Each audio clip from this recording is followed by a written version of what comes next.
So ayun guys, good morning sa inyo lahat. Welcome to my vlog.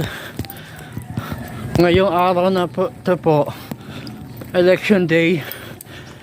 Papunta po ako sa eskwelahan para bumoto sa Silangan Elementary School.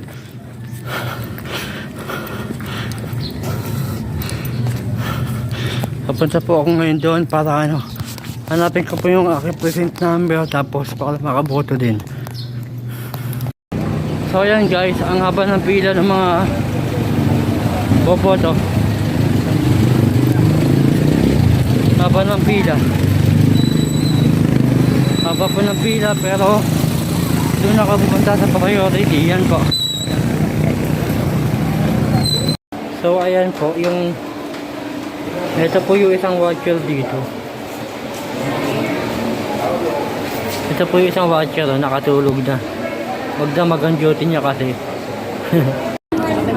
So ayan guys, nakarating na ako. Nahanap ko na yung aming presinta po.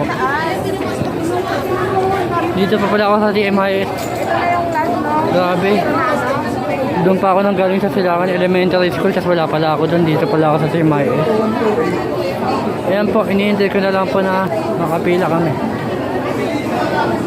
Iniintay ko na lang po yung aming pila. Guys, ayan guys. Tapos na ako makaboto. Salamat naman. Makaboto na ako guys. Galing pa ako sa may Silangan Elementary School. Hinahanap ko doon yung aking present number. Ay wala. Yung pala, dito pala ako sa may TMIS Chiaramonte. Kaya ayun guys, pauwi na ako. Sa mga boboto po, vote wisely po. Huwag nyo iboboto si wisely. Bumoto lang kayo ng tatingin nyo yung makakapaglingkod sa bahay talaga. Yan guys, okay. Bye.